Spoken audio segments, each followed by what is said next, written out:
अस्सलाम वालेकुम। बच्चों के अंगूठा चूसने की आदत जो कि वो नहीं छोड़ पाते, उनके दांतों के लिए इंतहाई नुकसानदेह है। इस हवाले से हमने पहले भी एक वीडियो बनाई थी। उस वीडियो को अगर आप देखना चाहते हैं तो आप लेफ्ट साइड के ऊपर क्लिक करेंगे। यहाँ मुकम्मल डिटेल है कि बच्चा जब अंगूठा चूसता है और लॉन्ग टर्म चूसता है, अंगूठा चूसना नहीं छोड़ता, तो उसके दांत और उसका चेहरा, उस पर कितना बुरा इफेक्ट आता है और वो इफेक्ट सारी जिंदगी उसके साथ रहते हैं। आज हम उसी टॉपिक की दूसरी वीडियो बना रहे हैं जिसमें हम आपको मुख्तलिफ चीज़ें बताएंगे जिसकी मदद से आप अपने बच्चे के अंगूठा चूसने की आदत को ख़त्म कर सकते हैं। और अगर बिलफर्ज आप किसी भी तरह से बच्चे का अंगूठा चूसना ख़त्म नहीं कर पा रहे तो डेंटिस्ट आपकी किस तरह मदद कर सकता है। मेरा नाम है डॉक्टर मोहम्मद मुदस्सिर शकूर और आपको मेरे यूट्यूब चैनल पर खुश आमदीद। वीडियोज़ को लाइक और चैनल को सब्सक्राइब करने का बहुत शुक्रिया। तो तात्तुल के बगैर वीडियो को शुरू करते हैं। अगर बच्चा अंगूठा चूस रहा है, आप उसका अंगूठा चूसना छुड़वाना चाहते हैं जो कि आपका फर्ज छुड़वाए, तो आप क्या कुछ कर सकते हैं। सबसे पहले आपको ये तलाश करना है कि बच्चे का अंगूठा चूसने का ट्रिगर पॉइंट क्या है। कौन सा ऐसा वक्त है जिसमें बच्चा अंगूठा चूसने की तरफ जाता है।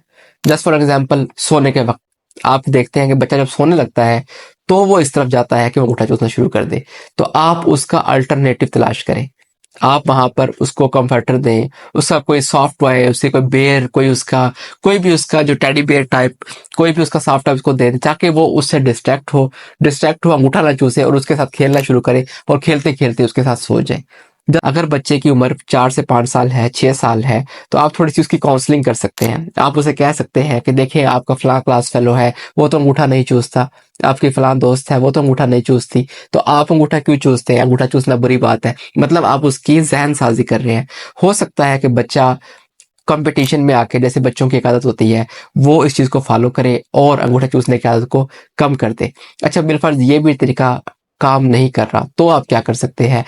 आप बच्चे को पॉजिटिव रीइंफोर्समेंट की तरफ लेके जाएं। पॉजिटिव रीइंफोर्समेंट क्या है कि आप उसे गाइड करें कि अगर आपने अंगूठा ना चूसा, अगर आपने ये आदत छोड़ दी, तो हम आपको ये रिवार्ड देंगे। कोई भी, जैसे बिलफर्ज कोई उसे बच्चे को टॉय पसंद है, आप उसे कहेंगे हम आपको टॉय देंगे। या बच्चा ने जिद कर रहा है कि उसने शॉपिंग पे जाना है, आप उसे कह सकते हैं कि मैं आपको शॉपिंग पे तब लेके जाऊंगा, तब आप ये छोड़ेंगे। तो इससे क्या होगा कि बच्चे को जब पॉजिटिव रीइंफोर्समेंट मिलेगी, ये महसूस होगा कि अगर मैं ये एक्ट करूंगा और मुझे रिवार्ड मिलेगा, तो वो ऑब्वियस सी बात है कि वो छोड़ने की तरफ जाएगा। इसके अलावा एक और तरीका नेगेटिव रीइंफोर्समेंट का होता है, जिस तरह एडवाइस नहीं किया जाता, लेकिन वो भी बच्चे की बेहतरी के लिए ही है। तो आप उसे एडवाइस कर सकते हैं कि कोई पनिशमेंट का आप उसे कह सकते हैं। आप उसके अंगूठे के ऊपर कोई बदबूदार जेल लगा सकते हैं, कोई ऐसा लगा सकते हैं जिसका टेस्ट उसको पसंद ना हो। आप उसके अंगूठे के ऊपर कोई कपड़ा बांध सकते हैं। कुछ भी ऐसा करके आप उस बच्चे की आदत खत्म करवाने के लिए ये सब कुछ कर सकते हैं। इसके अलावा आप ये कर सकते हैं कि अगर बच्चा अंगूठा चूस रहा है तो आप उसको डिस्ट्रैक्ट करें, किसी और तरफ ले जाएं। उसे कोई ड्राइंग बुक दे दें कि ड्रा करे, उसे कोई टॉय दे दें कि वो उसे खेलना शुरू कर दे, ताकि वो उस चीज को छोड़ के दूसरी चीज में मगन हो जाए और आहिस्ता आहिस्ता उसकी आदत खत्म होती जाए। अब आप ये कहेंगे कि हम ये सब कुछ जो डॉक्टर साहब बता रहे हैं ये तो बड़ी आम सी बातें हैं और हम ये सब कुछ करके देख चुके हैं, लेकिन बच्चे कहाँ सुनते हैं, बच्चे कहाँ मानते हैं, ये चीजें कामयाब होती ही नहीं है। तो कोई ऐसी चीज बताएं जो कि परफेक्टली काम करे। बिल्कुल ऐसी चीज मौजूद है। चीज के लिए ऑनलाइन आपको थंब सकिंग की ब्रेकिंग के लिए अप्लायंसेस मिल सकती हैं। अभी आपके सामने तस्वीर आई होंगी, ये तस्वीर आप देखें, यहाँ पर ये ऐसे एक अप्लायंस है जो बच्चे के अंगूठे पे चढ़ जाती है। इससे बच्चा मुंह में अंगूठा लेके जाएगा तो उसको वो टच फील ही नहीं होगा, वो उसे एहसास ही नहीं होगा। तो जब उसे एहसास नहीं होगा तो जाहिर सी बात है वो खुद ही इस तरफ से हट जाएगा। अच्छा, बिलफर्ज ये सब कुछ भी करके देख लिया, आपने हैबिट ब्रेकर भी लेके देख लिया, बच्चा आपके काबू नहीं आ रहा, तो आप क्या करेंगे। तो आप डेंटिस्ट की मदद लेंगे। डेंटिस्ट आपकी बहुत अच्छी मदद कर सकता है।